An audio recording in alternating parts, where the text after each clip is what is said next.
and hope that we can keep doing these sessions as long as they are helpful to the states as you all think through how to implement the federal orphan well closure funds, and think about your options on finding undocumented orphan wells and on methane emission quantification. And so with that, I will hand it over to Andrew Govert, our stalwart leader of the DOE's program on undocumented orphan wells. And then he can introduce his colleagues, and I think they have around 45 or 50 minutes worth of amazing science to share, and then we'll talk about it and go from there. So Andrew. Thank you, Adam. So again, welcome everyone. Thanks for having us. As Adam stated, this is a follow-up to our previous meeting. So in this meeting, we're going to dive down into some of the more specifics of the program. But before we get going, let's just go over, well, make sure I can change the screen. There we go. To give you some background again, broad overview of where this program came from. So this is part of the Methane Mitigation Technologies Division within the DOE program. So this is within the Undocumented Orphan Wells Research Group. And then of course you can see how that sits within a larger scope of DOE's effort to mitigate and reduce methane emissions across the board. So again, just for background, the program, the Undocumented Orphan Well program, was kicked off with the BIL funding. In the language itself, we are specifically to be working with the IOGCC to support the federal, state, and Indian tribes in identifying and characterizing undocumented orphan wells. We have a 5-year, $30 million budget for that in the BIL, and then we've also been allocated yearly funds as well to help continue this program. So that's the, again, that's the $20,000 foot scope. But today we're going to jump into some of the more specifics, primarily focused around methane quantification.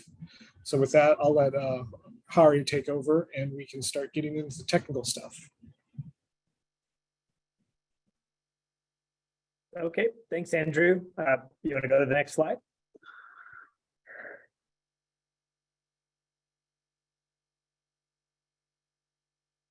Yeah, so I'm Hari Viswanathan, and I was there at the previous meeting. So I'm the overall technical lead for this program.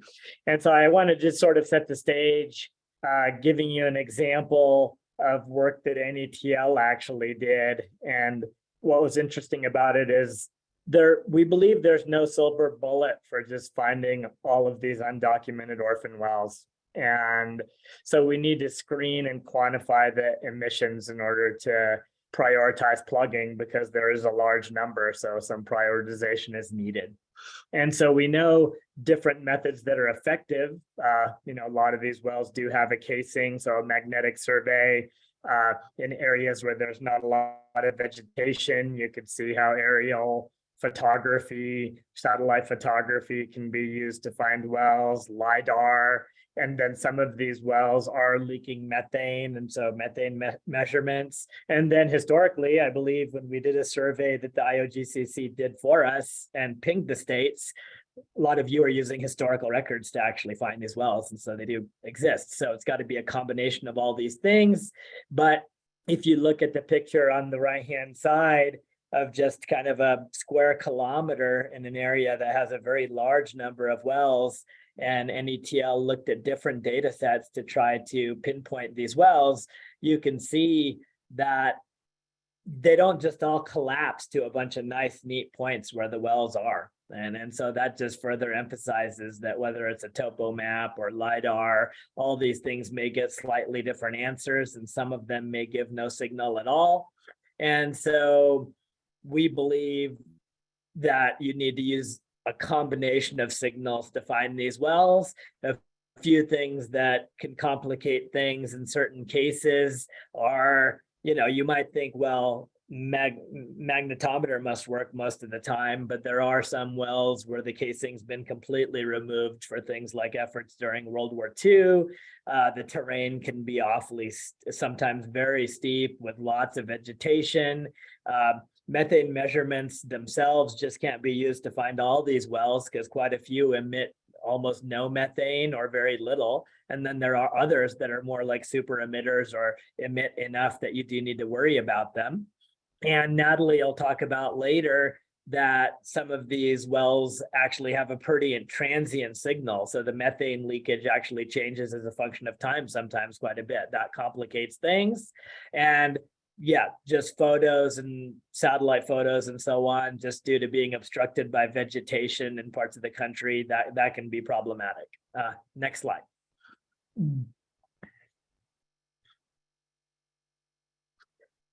So as Andrew said, last time we sort of gave really high level overview of the entire program. This time we're going to really tunnel into methane detection and quantification, but just to give you an idea that we also do have just work packages on just finding the wells. How do you take advantage of, multiple sensors on something like a drone? And how do you take those multiple noisy data sets and put them together to pull out the signal of a well? Once you do find the well, what's the minimum amount of characterization that needs to be done before it can be given to a plugging and abandonment company? And ultimately, we want to be able to get best practices out to the states so that you can actually go out and find these wells, because it is quite a grand challenge.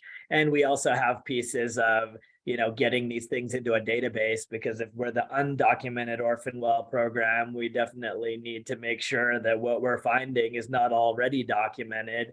And the historical records are ways to automate pulling things out of the records, using the latest in machine learning and AI to actually extract it and automate the process. And then finally, a big part of the budget actually goes to field teams to go out to different states where they have these issues of undocumented orphan wells to establish these best practices and find these wells. And then finally, there could be a citizen science component coming in with the Well Finder app. Next slide. So funneling into what we're going to talk about today, methane detection and quantification. Why are we doing this? And so ultimately, we need to provide, according to our what we're supposed to be doing according to the bill funding, it's to provide the Department of Interior with accurate and cost-effective methane measurement methods that can be used to report well emission reduction values to Congress. So how much methane mitigation occurs when you plug and abandon a well. And so that's required by the bill language. And we've been asked by the White House office and Department of Interior to come up with methods that would be applicable in the field so that a rig hand can actually do this. And that's why we want to keep having these meetings with you to make sure that we're on track and that we're doing something practical and useful to all of you. And this needs to be accurate and cost effective at the same time. And so as you'll see, as Dubé, Sebastian, and Natalie go through their slides, a lot of wells are pretty low emitters. However, because there's so many of these wells, they're not so low that you can just ignore them in many cases.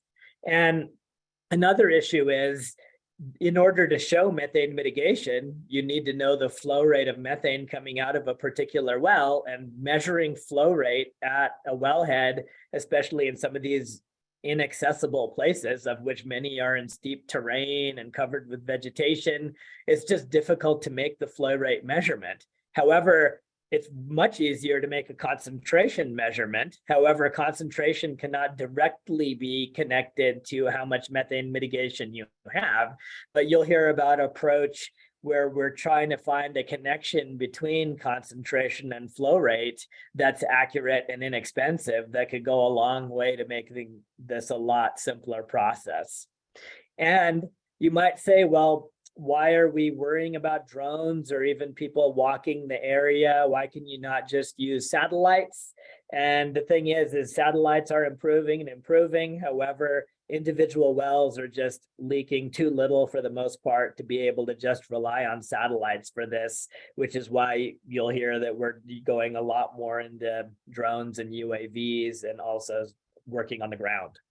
Another thing that needs to be understood here is that the distribution of how much methane is coming out of these wells, as you'll see in one of my next slides, there are just a few that leak a very large amount. And then there's a bunch that leak almost nothing. But then there's another bunch that's in this range that's actually kind of difficult to detect, but it leaks enough that it's problematic and actually leads to quite a bit of methane leaking into the atmosphere. And we need to get rid of those wells. We need to plug them. And the other part of this is whatever method we develop, we are fully aware that the leakage rate coming out of these wells is not just constant. I mean, I've had a long experience in the transient nature of wells due to things like barometric pumping, even weather systems coming through, day and diurnal variations. And so we need to account for that. Next slide. And so I want you, as you go through, our subject matter experts in this area, is to focus on the key learnings that are going to come out of what they present. We'll also talk about this at the end when Natalie wraps things up. But this Gaussian plume method that we're developing to go from a concentration measurement to a flow rate, we believe is viable, and that our ongoing validation that you'll see is, coming along nicely. And we think we can use this as a reportable methane measurement method, which would prevent having to go out into the field and always have to, have some sort of flux chamber or tent over a well to collect the flow rate and really measure it, which is much more labor intensive.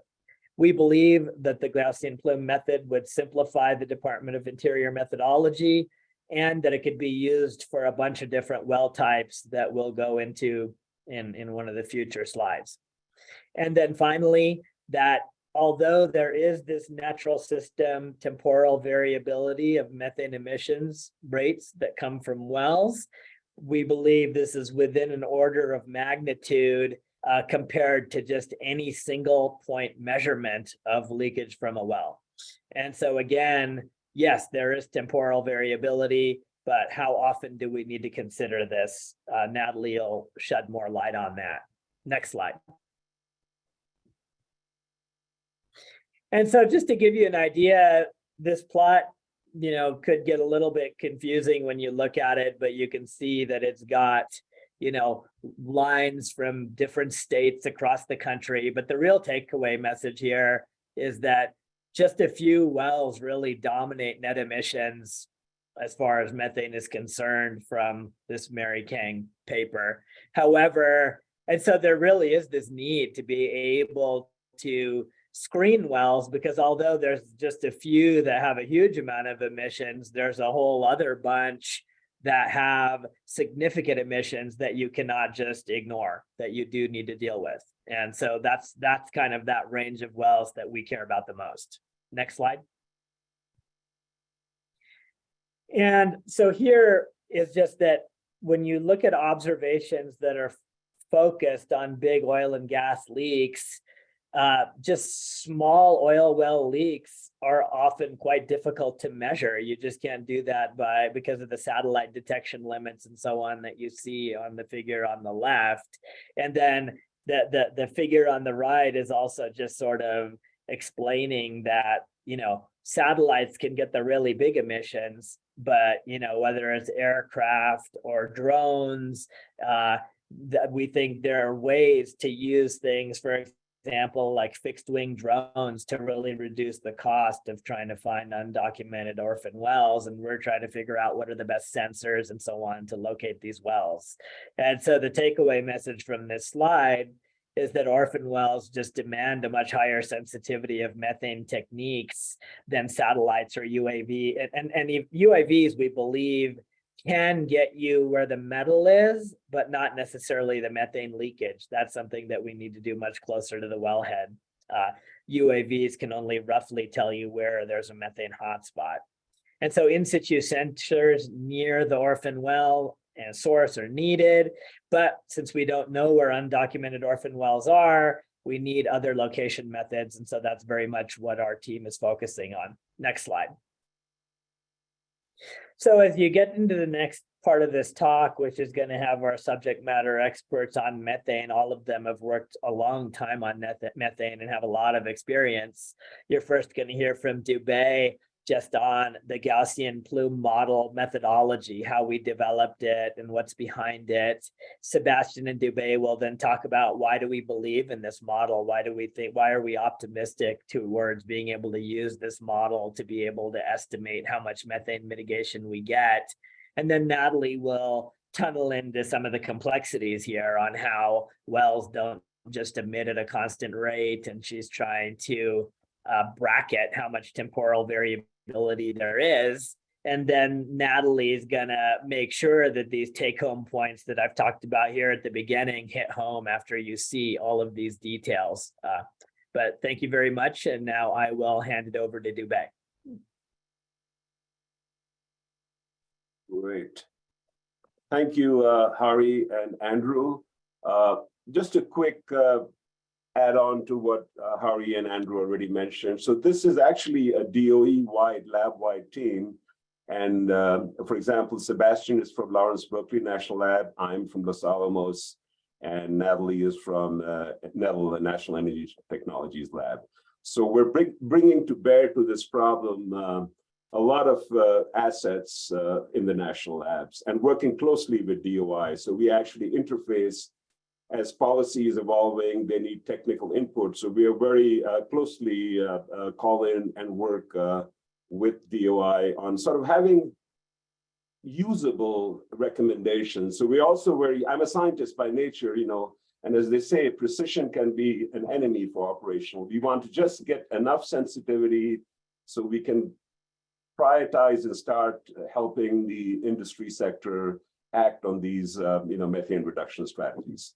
As Hari mentioned, we are actually coming to this problem with a lot of expertise in methane, but from bigger sources which are easier to detect. So if you're looking at a big blowout, a coal vent shaft, etc., satellites are very useful. And I discovered with NASA the methane hotspot in Four Corners. And so those things are mature. And again, that business is going on. But when we get to this orphan well issue where there's so many sources, many undiscovered, which is where we after, then it becomes a problem. So with that preamble, our goal, as Hari mentioned, are to do cost-effective estimation of methane emissions from undocumented wells. Shown on the right as an example of what people do is they use flux chambers to, putting up a chamber or a tent. And this is Natalie's work in her area. And you can see that these equipment are relatively cumbersome. They can be unsafe for mid to high leaks, but there can be explosions. They are labor intensive and the costs are high. And here I'm just giving you a number that we've come up with that currently most of the cost is really travel and time, et cetera, for the person to go on the operations. The flux chambers aren't cheap, so they're also expensive, so that becomes an issue. And so as Hari mentioned originally, not only do we want to start plugging these wells in a prioritized manner, but also measure to the Congress and the White House is how much methane are we saving? If methane is a commodity and a greenhouse gas, agent, we need to have some quantification in a business world. Is this investment paying off and worth it? So quantification is an important one. And again, at the last key point is these things really have to be defensive, simple, so that operators can use it, and also cost effective. So I think that is kind of what I think we will delve into. Go to the next slide.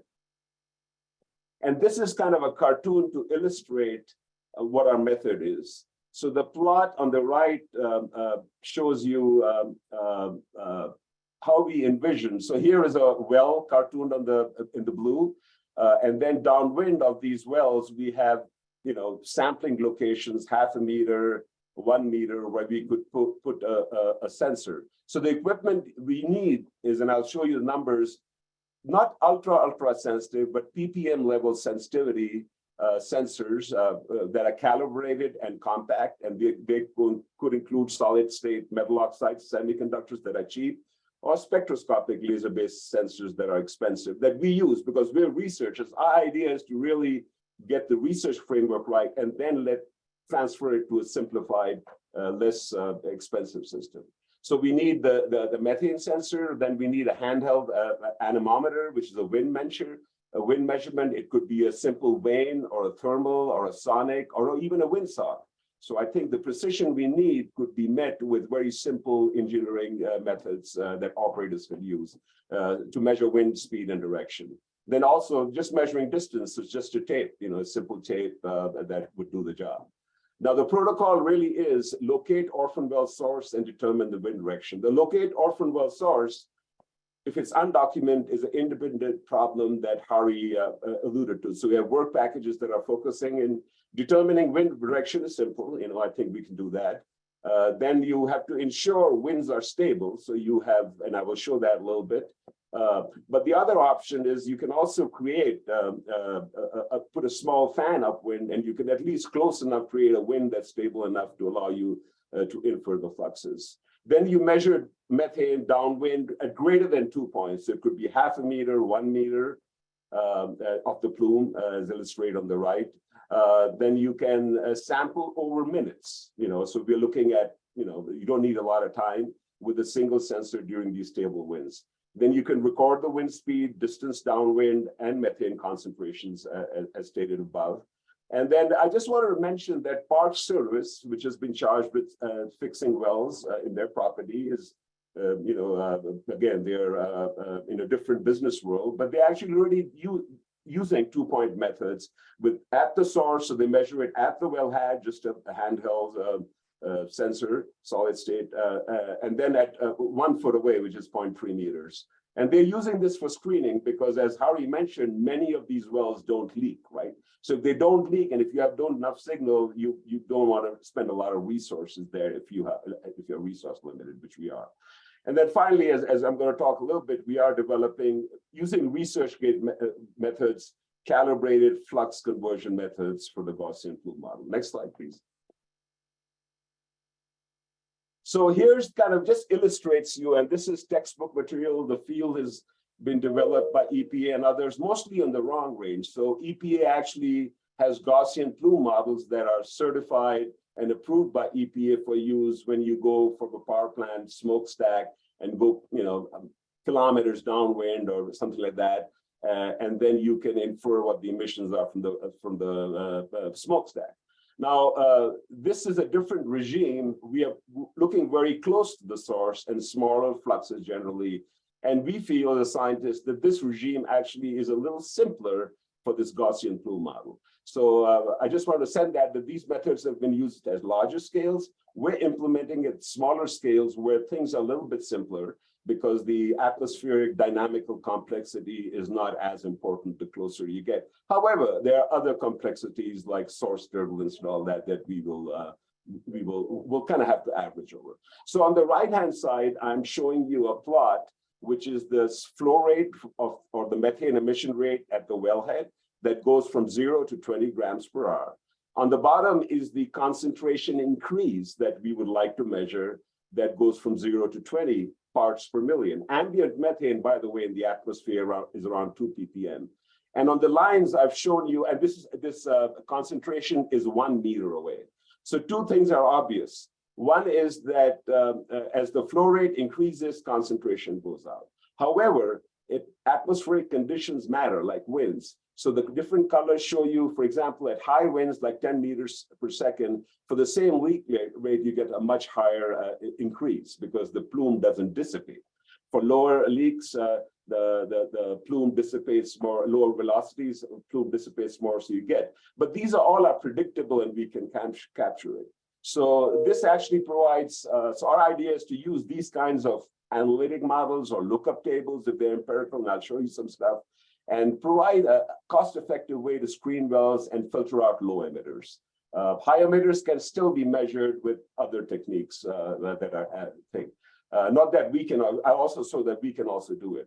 So our approach is, I'll show you some validation results with Sebastian. Next slide, please. So here's another advantage. So if you look at it, and I think many of you in the audience know a lot more. So our ambient concentration method has certain additional advantage. So as I showed you earlier on this flux chamber, if you gotta isolate the source, you're basically, for the flux chamber methods, you've got to confine to a type 1 type of well that has easy access. It's a hole out of the wall and you can just put something on. This ambient method has actually other advantages. So there's legacy infrastructure on these wells that are tall, and you can actually, with this plume method, you can, you have the potential to access the other type 2 or type 3 wells also by a tower or something like that. So there's distinct advantage of that. Obviously, on the right, there are some situations which we recognize that are hard to measure. The key is actually do the best you can quantitatively and move forward. So I think if we have wells like type 4, and we're working with DOI to provide them some guidance that are just common sense and reasonable. So I think that's the motivation of our work. And I would think in the next slide, it's Sebastian who will talk a little bit of our field. Oh no, one more slide. Okay, so this is DOI and USDA, and we have been working together to just get a simple conceptual model. I mean, we need a certain amount of precision of the leaks, but it's more important to categorize what class they fall in so you can begin prioritizing and acting. So this on the left-hand side shows the classification is the leak amount. So you go from 1 gram to R, which is a very low amount, which what we want to achieve to manage. A cow is 12 grams per hour. 30 grams per hour is kind of the mean rate for documented orphan wells. They vary from 0 to kilograms actually. And the black line shows the leak rate, and on the green line it shows the numbers. So I'll just show the green line. You have orphan well super emitters. Now I said super emitters. Super emitters is a language used for tons per day. But within the orphan well, they are super emitters, meaning these ones, as Hari showed, will emit a lot more. So the scales are a little bit different, but they're pretty big. Then you have a medium number of leaks, wells that are in the category B that we will have to worry of because the numbers will be high. And then most of the wells are going to be below a certain threshold. So this is the kind of the framework. As they say, precision should not be an enemy of action. And in this case, we're developing this framework in partnership with DOI, injecting defensibility and safety into their protocols. And now I will hand it off to Sebastian. So yeah, I'm Sebastian Birod. I'm a scientist at Lawrence Berkeley Lab, and I'm going to show you some validation work that we've done on our Gaussian model. So what we use is we do control releases. We've done control releases in lab environment and in the real world. So I'll show you a few examples of what we've done. As Dubé described, I mean, we're using, state-of-the-art, relatively expensive to validate our approach, but the idea is eventually to test some lower cost sensors. So what you're seeing on this picture is a system we've developed for our mobile survey vehicles that we drive around to geolocate leaks based on emissions that we see and concentration we're seeing. So it's you can see in the middle Picaro gas analyzers that measure methane and CO2. We have a tank in the front of that picture that we blend here. That's about 5% methane in nitrous oxide, in nitrogen, delivered via mass flow controller, because we really want to control the flow rate and make sure that our estimate from the Gaussian approach really matches something that is very well controlled. And we use a fairly expensive 3D sonic emitter in the back to really get an idea of the wind measurement we're dealing with. The setup that we have here is pretty nice because it's a natural between building and a wall. You can imagine a wind tunnel, right, that we have at the lab. So that's really nice. And as Dubé mentioned, we're also working on a method to see the impact of wind measurements, and if we can increase, the wind speed that we have from the point source to our inlet system, and we call this the FAST method, which is post-advection sampling technique, when you use a fan to generate a plume with a known wind speeds. And all those, I mean, you're going to see a lot of those slides that have papers in preparation. Those will be, and that's important for us because as part of the Defensible approach, we want to have vetting for the community, and all those papers will be peer reviewed. So you're going to see a number of papers that are in preparation now that's going to be published in the next few months. Next slides, please.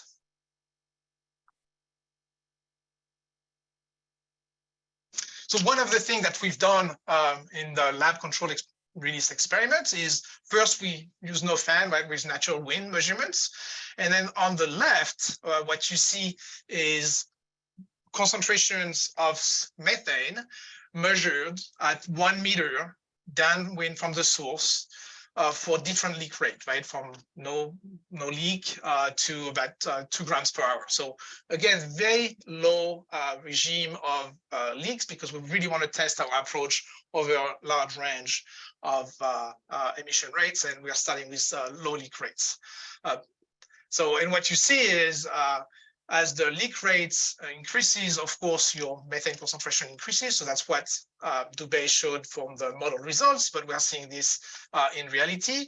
What you see is over that 1 meter distance for different leak rates, as you have a higher leak rate, the standard deviation of your measurements increases, but and also we have a linear fit that could work as a function of leak rate. So, and instead of doing increase of leak rate, but for a given leak rate on the right, you can imagine scanning the plume of your methane sources, at 1 meter. So you have an arc of a circle around your sources for different cross wing distance to the point source, and you want to check your assumption that the plume is actually a Gaussian plume, and that's what we're seeing. So, I mean, that brings a lot of confidence with what we've done.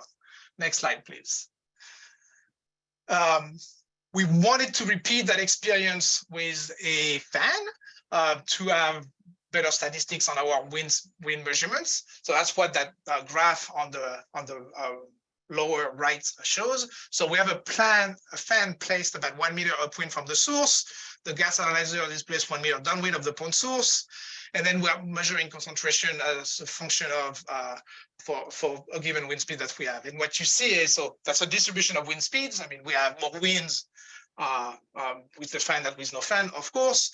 And the graph on the left shows that the linear fit still works, but also the standard deviation that we have of those measurements for different leak rates is narrower, right? So the more wind we have, the more, I guess, average concentration measurements we have that has less variability. So it's really great that having more winds help us with better estimates of those leak rates. So our approach seems to work with, we're very confident that this works for concentration measurement, wind speed, especially if wind speed is higher, we can totally infer leak rates quickly. Next slide, please. So we did this in the lab setting, of course, but we wanted to see what happened in the real world, right? So we participated in as observer to see some pluggers, how they work in the San Juan Basin and the Permian Basin in New Mexico. For us, it was important to see first to learn about the way pluggers works, how they treat the leak that they're seeing, how they assess the leak rates, and so on. So it was very informative because we want to work with pluggers and all the stakeholders. So we went to the Permian Basin and to San Juan for wells that are emitting fairly large range of concentration of flow rates. So from wells that are emitting nothing, almost very low emissions, to wells that are pretty high, like 4 kilograms per hour for undocumented orphan wells.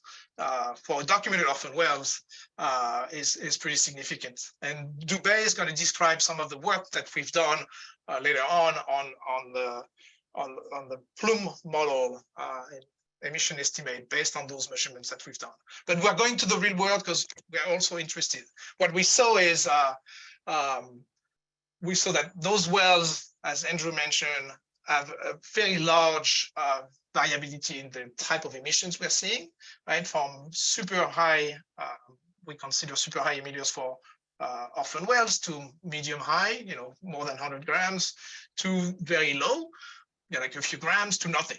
So, I mean, the statistic that we need to gather across all those wells, all those basins is going to be very important for us. Next slide. And so what we do also is we're assessing a lot of instrumentation that we have, right? And because we want to find a cost-effective way to quantify methane emission rates from undocumented Orphan wells. So I told you that we went to New Mexico and San Juan and Hobbs, but we also were invited by our colleagues at NETL to work at Hillman Park in Pennsylvania. We observed the way the Well-Done Foundation used their bandbuster to quantify emission from wells that they intend to plug or they've been contracted to plug in Hobbs, New Mexico. We've tested our plume concentration to emission rate methods at a well, and Dubé is going to describe this. We've used expensive instrumentation like a backpack Tricaro, which is a cavity ring down spectroscopy, so something that we use in the research world, but we'll see if that can be used for those applications as well. To detect leak, we deployed FLIR cameras to find leakage points, because it's also important to be able to assess where the leak point is. And we are also testing new technologies like the a LiDAR approach that Explorobot, a startup in the Bay Area of California, is developing as an alternative to FLIR cameras to quantify methane leak rates wellhead. And then the range, as I said, that we were working with was from 0 to 4 kilograms per hour, which is fairly significant. So you can see the teams in actions with the different tools that we were using in different type of wells. Next slides. And I think Dubé, you're next. Yeah, thanks, Sebastian. So as you all can see, this is a lot of work and the progress is very fast. A couple of points is, and I'll just accentuate, our job is to work with, so the Well-Done Foundation is actually plugging wells in New Mexico and elsewhere, and they are contracted to plug it. So we really are, for us, it's also learning how they do it and what are the challenges. So this field work that Sebastian mentioned, and also Hillman Park that Natalie invited us to, give us a chance to sort of customize our solutions to their needs. So it's not just research in a vacuum, but it's research for a societal purpose, in this case, oil and gas wells. Now, let me try to, this was a pretty exciting opportunity because as Sebastian mentioned, this Foster 1.1 SOL had very high leaks, 4 kilograms per hour. And the protocol really is when you find this big a leak in the US, you actually put a valve and shut it off. So this thing was shut off for 6 months. The other thing which was very fortuitous and good for us was in this day, the winds were very steady and high. So you can see in the middle, the winds were pretty much blowing from the southwest in a certain direction and pretty high and stable. So what we did is just when we saw the conditions, we had a few, half a day, we set up on the blue point. So the Foster well is shown on the red, and then the stars are basically I eyeballed basing a windrow. So I didn't use any sonic data. I did what an operator would do. I looked at the sock and we adjusted the force sensors as best we could in the winds. So that's pretty, that worked pretty well. And on the right-hand side, I'm just giving you a cartoon of what a Gaussian plume model does. So it does, you've got a source, the winds, the source emits, then the source interacts with the winds and disperses. And these are textbook analytic formulas that we can use and EPA does at larger scale. So steady, stable, and high winds allowed us to measure CH4 concentrations at 4 locations. The other point is because the winds were so high, our locations, as I will show, were 7, 14, 22, and 50 meters. So we actually also think we can find leaks and quantify them if they're big enough from farther away and inaccessible. And so what I will do next is just share you, so bear with me, this is a little bit my researcher talking, but this is a lot of good data. So the next slide, I will run you very carefully. So the top slide shows you, yeah, the top one here, this is what the vent buster does. So the vent buster, what it does, it actually hooks up, there's a, wherever there's the wellhead, it actually puts a flange in there and basically hooks it up to a flow controller. And the flow controller basically measures the flow measure. It measures the, it's not a controller, it's a flow measurement device. So you measure the flow in real time. So as you can see in the purple, the valve was opened because per US protocols, they lock the well up and that opens. And then you can see there's some initiation time and then there's a steady state that's reached. And then the long time after a few hours, it drops. So this is a measurement of flow rate. However, they also do is they actually correct a Tedlar bag sample. So they grab a bag, and this is actually, in this case, this was actually, they had to wear masks to do that. To underscore you, safety trumps everything. You don't want anybody to get hurt. And so this Tedlar bag collect just a grab sample 2 times, and this composition of the gases and nitrogen is measured. So this air that was coming out or gas that was coming out was almost 60% methane. So these are pretty rich in methane. So that was the direct measurement. So this gave us a standard to compare our ambient data, so plume inversion. So in the middle line is kind of showing you the wind direction, and you can see that the wind was coming from a narrow direction. It didn't shift a lot. So if you think of it intuitively, this wind was blowing in the plume, just steering the plume in and out of our 4 senses that I showed you earlier. So this was a very good condition. And at the bottom line is all the methane data we collected with 4 sensors, including this mobile backpack Picaro. And actually, I'll just comment, in the sensor business, good, cheap sensors, this is a very dynamic space, meaning sensor costs without compromising performance, I know, are coming down. So here, these are 4 sensors, and in addition to the Picaro that's in the red, that's in the green, there were 3 other Aries sensors. All of these sensors right now cost, $30,000 to $100,000. So if the costs come down, this performance could be accessible. But let me show you the data. So on the yellow is the 7-meter one, on the blue is the 15-meter one, on the green is the 22-meter one, on the red is the 47-meter one. If you look at very carefully, you can see that all of them go up in unison. So they're highly correlated. So when you see a plume in the yellow, you see it in the blue, you see it in the green, you see it in the red. So that shows you that you're actually Gaussian plume physics works and you're sampling it. The other thing is you can see that when you are in the yellow, the closer in is seeing signals of the order of 30 ppm. When you go to the blue, you're seeing 10 ppm. When you go to green, you see 5 ppm. And then when you go to red, you see 2 ppm. So this is pretty much the Gaussian, the exponential decline of concentration with distance for this relatively constant. So we can see very clearly that the Gaussian plume physics is showing up in this data in the field. Now, there's a blip on the left, if you can point to that before the valve was open in the bottom. There's a blip left all the way to, yes, that blip. That blip actually is a secondary leak, which they didn't know. Meaning, because our measurements were sensing, we're setting it up, we found, oh, by the way, there's another location in this big legacy infrastructure that's leaking. So that leak was a discovery where vent busters went out and measured them. And I'll show you some UAV data that also saw that in the morning.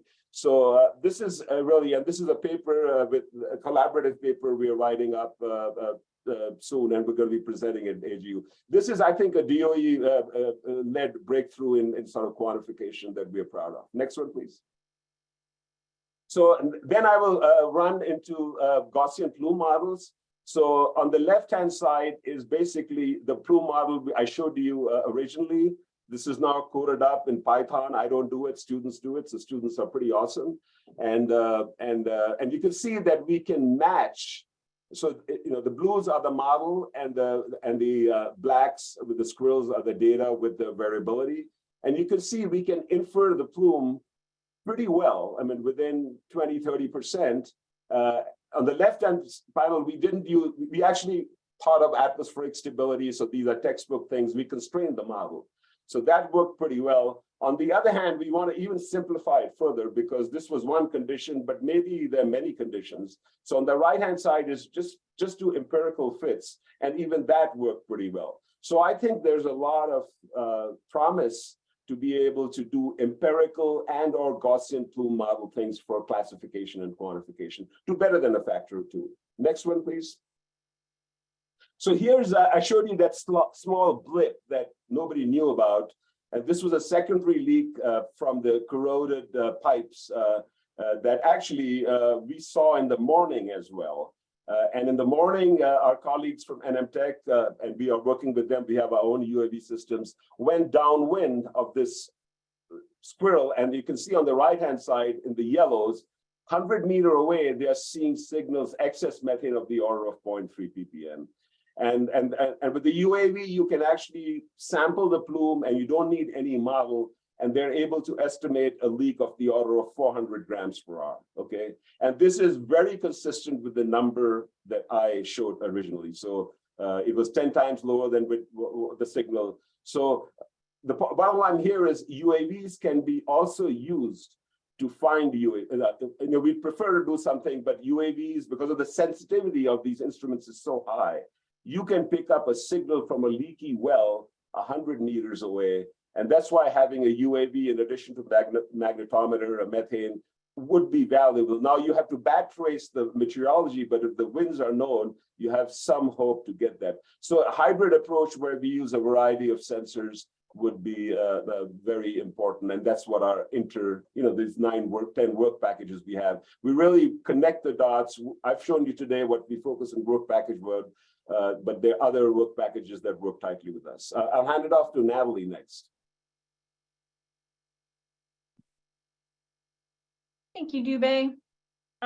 So I'm going to dig a little deeper into the temporal variability in methane emission rates from Orphan wells. So these figures you see here are from a 2020 paper by Riddick et al. And the one on the left shows measurements taken instantaneously or like a short duration measurement compared to measurements taken and then averaged over a 24-hour period.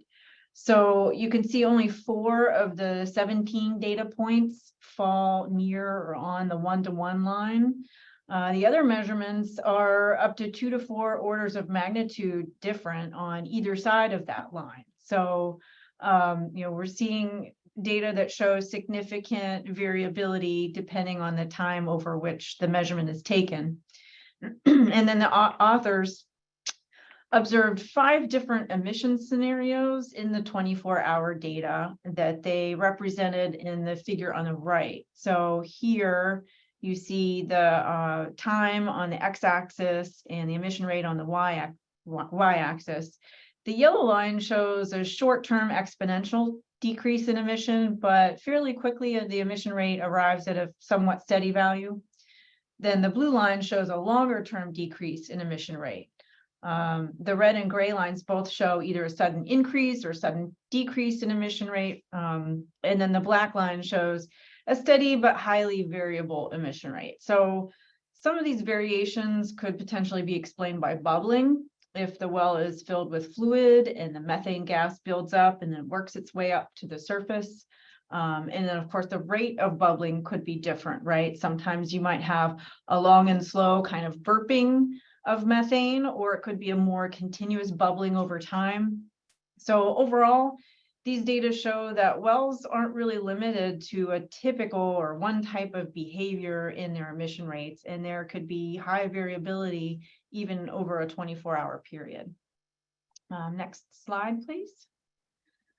So these graphs further illustrate that point. This is preliminary data collected from my team at NETL at a small number of wells in Hillman State Park and North Strabane Township Park.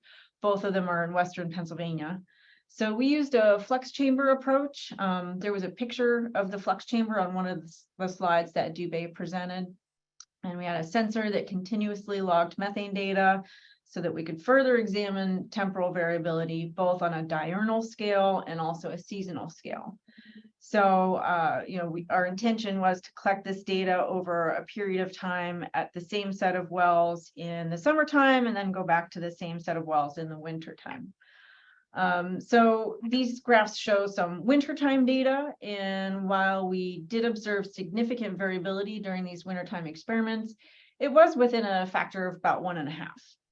So you can see the average emission rates are given for these wells too. They range from about 1 to 10 grams per hour. We do have summertime data for these wells to be able to make that seasonal variability comparison, but we're still processing the data, so stay tuned on that. Next slide, please. Okay, so looking at a more short-term temporal variability, these graphs show some data collected by my NETL team again at Hillman State Park in Western PA.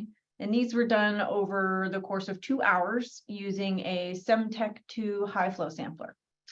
So as was shown in the previous slide for the 24-hour data, we see different behaviors that we observed at these wells, with a couple showing a fairly steady emission rate over time, but others, like what we've called well number 31 at the top left, and then well number 36, which is the top middle, they show an emission pattern that's a little harder to average. So when you collect a data point with a high flow sampler, it's difficult to determine how long you need to take that measurement before you can arrive at what you could call a true average. So the intention with the experiments was to kind of further explore the process of high flow sampling, and then ultimately provide some recommendations for how long you need to take that measurement. So we're still working on this. We need a larger sample size to be able to draw conclusions from, but what we see here with this, the set of wells that we already experimented on, is that the short-term variability is high, but generally below a factor of 2. Okay, next slide. So transitioning a little into the challenge of finding orphan wells, to touch on that again. One exciting approach that will come out of this program is the use of artificial intelligence tools. So we can compare well locations for documented orphan wells given in state databases with locations identified on, for instance, USGS historical topographical maps. And then we can use AI to tag candidates for undocumented orphan wells. So you can see there can be good agreement between topo map locations and the database locations, but where there isn't good agreement, either the locations are significantly off or they're inaccurate, or the well is not very well documented. So go ahead to the next slide.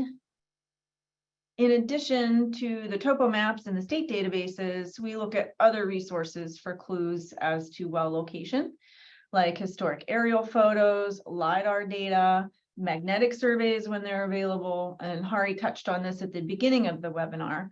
But having these multiple data sources confirm the likely presence of a well site increases our confidence in the accuracy of the data. But further, machine learning models can help us kind of fuse these data sources and then ultimately provide probability maps that help guide our well location activities and also help identify potential undocumented wells. So we'll be testing these models using data from Hillman State Park in Pennsylvania and Four Corners, New Mexico.